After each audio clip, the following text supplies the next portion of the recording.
individuo, por formar o estar en parte de una sociedad, acepta el rol que le concierne. Es decir, todo individuo trabaja lo que quiere trabajar. Si quiere trabajar más va a avanzar, si no lo quiere hacer se va a estancar ahí. El capitalismo ayuda a este contrato social. Entonces, establecer que las oportunidades no son equitativas es erróneo, porque todos nacemos con las mismas capacidades, no habilidades, capacidades, y todas las personas pueden aprender. ¿Equipo en contra? Bueno, haciendo hincapié a lo que dicen que la central de abastos genera cierta cantidad de ingresos. Vemos que la gente que, dijiste que la gente de la central de abastos no terminó cierto nivel de estudios, pero que genera ingresos. Y yo me pregunto dónde está la calidad de vida, porque según Ortiz Rosales, que es un estudioso de la educación en México, dice que Corea del Sur en la década de los 60 era un país desesperadamente pobre. No quiere decir que estemos en esa condición, pero debido a la apuesta por la educación, Corea del Sur ahora se ha convertido en un referente internacional del desempeño de los indicadores macroeconómicos y de la calidad de vida de la población, que es lo que hace que un país se desarrolle. Agregó que ningún país ha logrado desarrollarse sin tener una población bien educada. Bien, compañero, en cuanto a lo de la mención de que hice comparativos con otros países, como por ejemplo mencionamos Chile, es porque México ahorita está tratando de adoptar estos mismos modelos que han aceptado estos países y que han tenido un crecimiento y un auge económico impresionante. Y en cuanto a la economía informal, pues vámonos a México. La INEGI presentó los resultados de la medición de empleo informal en México, en la cual sumaron 29 millones de personas, cerca de 44 millones de trabajadores ocupados en el mercado laboral específicamente, donde los 16 millones restantes se encuentran cotizando con la Seguridad Social, pero los demás que no cuentan con ningún recurso ni de servicio social. México carece y es pobre en desarrollo humano. Equipo, por favor.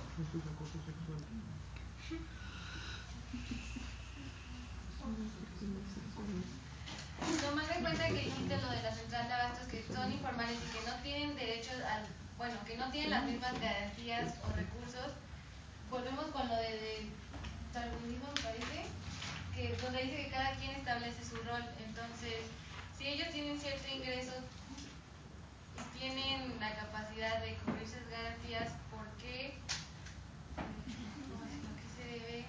Pues, a lo que voy es que ellos cumplen ese rol y a pesar de que tienen los recursos, ellos quieren seguir con ese rol, porque ya mencionaron la cantidad que recibe la central de abastos. ¿Equipo en contra? Bien, gran parte de la economía en México ha sido informal, hasta la fecha debido a la ineficacia de nuestro país para poder generar empleos. Todo esto provoca que mucha gente opte por el comercio informal. De hecho, según cálculos del Banco Mundial, México cuenta con entre 50 y 62% de su población ocupada en la informalidad, por lo que se hace un llamado a flexibilizar las condiciones del mercado laboral.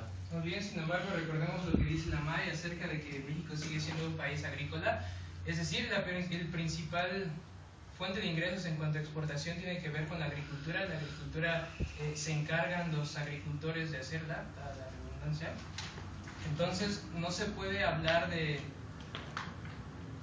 una igualdad si necesitamos a estos agricultores en su puesto específico para generar la economía del país.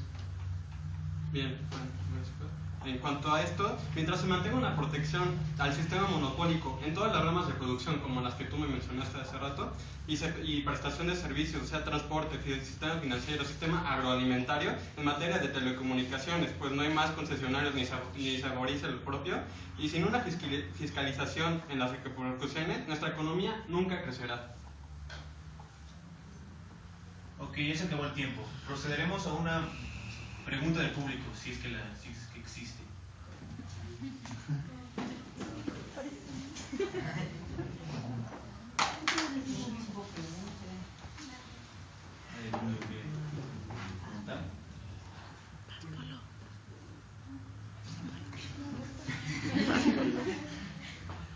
¿Ustedes saben una? No, no soy observadora. Es una pregunta de los observadores. Ahí estamos, observadores. Ustedes han mencionado, una pregunta para el equipo en contra, han mencionado varias de las características por las cuales pasa la sociedad actualmente en cuanto a la pobreza. pero ¿cuál sería la justificación para querer la igualdad económica de la gente? Bien, pues realmente una de las más grandes aspiraciones de cualquier país sería el de tener un país próspero que tenga igualdad, en la que todos y cada uno de los mexicanos, sin importar la raza, sin importar tus orígenes, todos tengamos la igualdad de oportunidades al ir a pedir un empleo. Así también como la igualdad de tener un amplio acercamiento a la educación, así como también para tener a la laboral. Y bien, esto es una visión que México tiene, que México tuvo en la época de 1950-1970, en la que se dio este auge económico y donde se veían buenas circunstancias para el país, pero sin embargo han ido decayendo, y entonces México ha incrementado su expectativa con estas nuevas reformas para poder tener otra vez esa etapa en la que nos encontrábamos y volver a esa igualdad de oportunidades para todos y cada uno de los mexicanos. ¿Y yo puedo agregar algo? Además, es una cuestión de perspectiva internacional. José Narro, el director de la UNAM, dice que los millones de analfabetos absolutos y funcionales son la muestra más clara de las limitaciones de las políticas y estrategias adoptadas para terminar con esta desastre condición. Eso nos deja internacionalmente como un país que hace reformas y que adopta posiciones, pero no logra resultados esperados. Gasta mucho dinero, pero no lo sabe cómo emplear, y eso pues no nos deja en una buena posición ante ningún país. Bueno, si me permite agregar algo más.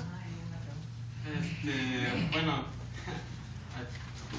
como tiene José María Morelos ya señalaba en Sentimientos de una Nación a principios del siglo pasado, que al referirse a las leyes deberán ser tales que obliguen a constancia y patriotismo, moderen la opulencia y la indigencia, y de tal suerte se aumente el jornal del pobre, que mejore sus costumbres, aleje de la ignorancia, la rapiña y el hurto. Y ahora una pregunta para el equipo que está a favor. Independientemente de todos los sociólogos y filósofos que hablan de cómo está constituida la sociedad, ¿realmente consideran que debe existir una desigualdad y eso nos va a hacer mejores como país?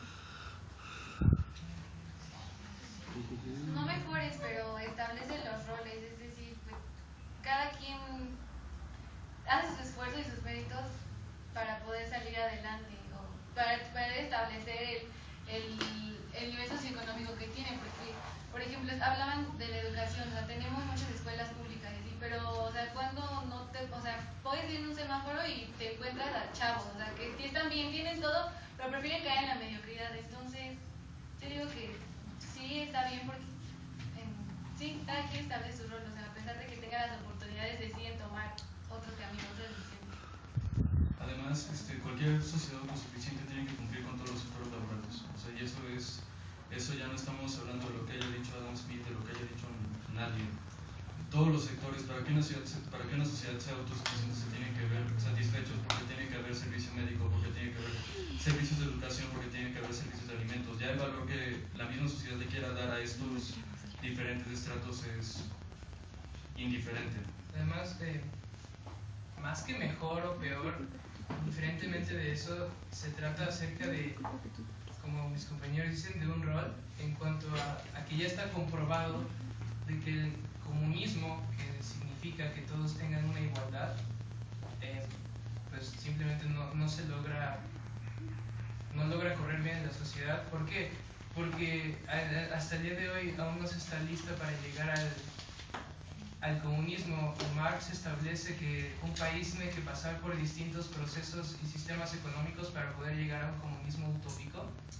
Sin embargo, hasta el día de hoy ningún país ha logrado arribar a esta igualdad o esta perfección económica. Entonces, una igualdad pues simplemente es imposible, y lo podemos ver en todos los países, y definitivamente es en todos, porque hay muchos ricos, hay muchos pobres, ya sean potencias o no lo sean. Quizá varía un poco en cuanto a el salario mínimo o el salario máximo estipulado. Por ejemplo, en Francia, que de donde se sacó todo esto de que los ricos tienen que pagar más, que se está utilizando en las nuevas reformas, a partir de un salario que, no sé, ahorita no recuerdo el monto, pero es muchísimo. Los ricos tienen que pagar mucho más para que haya una especie de balance entre los gastos que se generan de toda la población. Sin embargo, pues ya sean países asiáticos, americanos, europeos, esta desigualdad existe y no es que sea mejor, pero eso simplemente así es porque el modelo está así y siempre ha sido así. En el pasado vimos el feudalismo, había lo mismo, había reyes, había mano de obra, inclusive en las antiguas civilizaciones como lo fue en la egipcia, había gente, por así decirlo, militares, sacerdotes, que era un sector muy pequeño de la población, y había mano de obra que era quien finalmente generaba todo lo que se realizaba para intercambiar en el comercio, que eran sus principales fuentes de ingresos. Gracias. Ahora, los equipos tendrán... Es que no entiendo. ¿Sí pregunta o es que...? Pero no se extiendan en la respuesta. Establecen que es por decisión el hecho de mediocridad y la decisión de ser pobre o de mantenerte en un nivel económico bajo. ¿Y qué pasa si un niño nace en un nivel económico alto y un niño que nace en un nivel económico bajo? ¿Fue su decisión nacer ahí? En mi perspectiva no es tanto así, es su decisión mantenerse, pero si se quieren mantener ahí, pero las oportunidades sí son diferentes para ambos. Una vez más, citando la riqueza de las naciones, Adam Smith habla de un fenómeno llamado la mano invisible, que vendría siendo la parte del sistema capitalista que se regula a sí mismo. Y relacionándolo con esto, también se refiere a que dentro de cualquier estrato social se puede escalar al siguiente, siempre que se produzca lo suficiente para que ya no haya necesidad en ese estrato. A lo que voy es, si digamos que una familia rural quiere ascender de estrato, digamos que trabajan para un hacendario y quieren llegar a ser dueños de la hacienda, tienen que producir lo suficiente como para que su trabajo ya no sea necesidad en cierto lapso de tiempo, y esto genera el espacio para que alguien más tome ese lugar y ellos ya puedan generar su propio ingreso. O sea, sí existe esa parte de la decisión, sí existe esa parte del confort. Y eso no favorecería a muchos más problemas sociales como delincuencia, porque todos deseen estar en un nivel alto. No creo que alguien esté conforme en estar en un nivel bajo. Okay, otra vez volvemos a la igualdad que estipulaba antes. O sea, la igualdad no se puede. ¿Por qué? Porque todas las personas, condiciones son totalmente distintas. Un hombre es distinto a una mujer, un niño es distinto a una niña, inclusive en los lugares donde naces eres distinto. Ahora, la igualdad de oportunidades es, una vez más, insisto, y como dicen mis compañeros, a partir de la labor que tú realices. ¿Por qué? Porque vemos que hay escuelas públicas, vemos que hay bibliotecas públicas, y el Estado se encarga o tiene la obligación de abastecer tanto bibliotecas como escuelas públicas para que las personas obtengan información, y al mismo tiempo la información no basta, sino también se tiene que trabajar. Y ahora, este es un caso que la educación pues es el principal medio de ingresos, ¿no? Pero también volvemos otra vez a las fuentes de ingreso no oficiales como tianguis o mercados, en la que las personas prácticamente pueden ganarse la vida haciendo quesadillas. Y una persona que realiza muchas quesadillas, muchos alimentos, etcétera, no necesita una información o una preparación educativa para poder realizar estas quesadillas, porque pues es información bastante precaria que se puede transmitir de generación en generación. ¿Puedo decir algo? Ya no. ¿Cuál es el comentario? Ok. Ahora procederemos, cada equipo tiene 2 minutos para preparar su conclusión y presentarla al público.